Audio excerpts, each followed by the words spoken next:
عقیدہ حیات النبی جب ہم شروع سے مانتے ہوئے آ رہے ہیں تو یہ عقیدہ امت میں کس کس کا ہے؟ کچھ لوگ کہتے ہیں اختلافی ہے، اس میں اختلاف ہے، دوسری طرف رائے موجود ہے، اقوال موجود ہیں، تو اس طرح بات کر کے وہ کہتے ہیں اس مسئلے کو نہ چھیڑو۔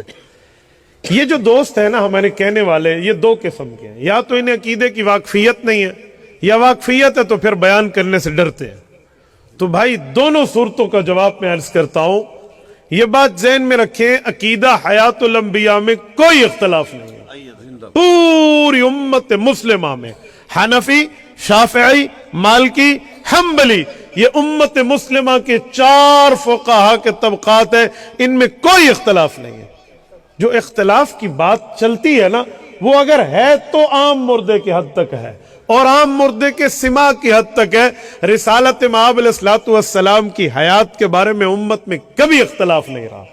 اب مسئلہ یہ ہے، وہ عام بندے کے معاملے کو اٹھا کر آپ رسالت مآب علیہ السلام کے معاملات پر فٹ کریں، یہ انصاف کا خون کرنے کے مترادف ہے۔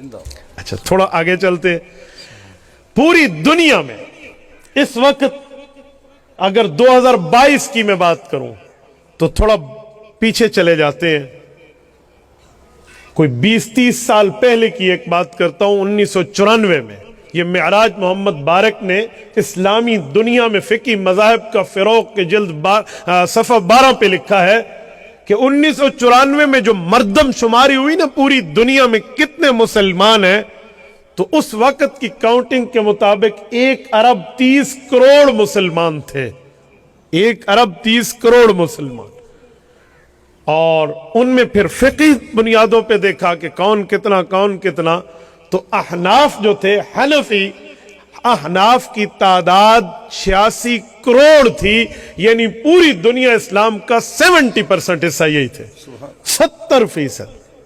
تو اب ذرا اندازہ لگائیں کہاں تھے؟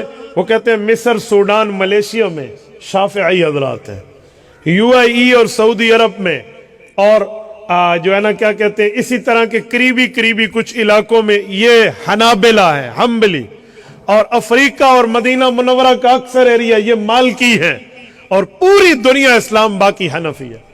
تو یہ چاروں، حنفی ہوں، مالکی ہوں، شافی ہوں، حنبلی ہوں، عقیدہ حیات النبی کے قائل و فاعل نظر آتے ہیں۔